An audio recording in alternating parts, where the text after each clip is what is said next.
Welcome back to another technical deep dive here in the debug zone.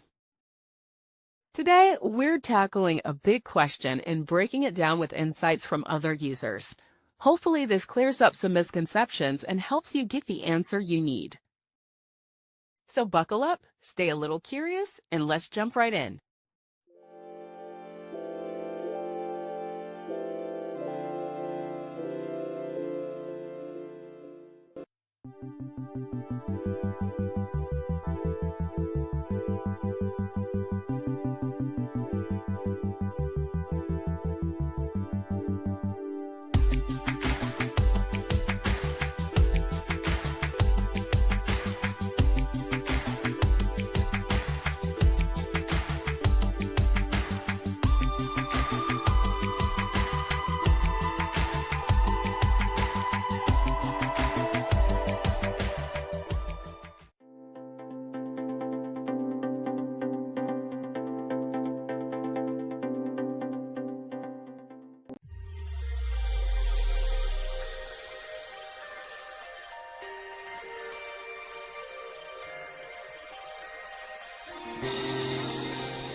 And that's a wrap.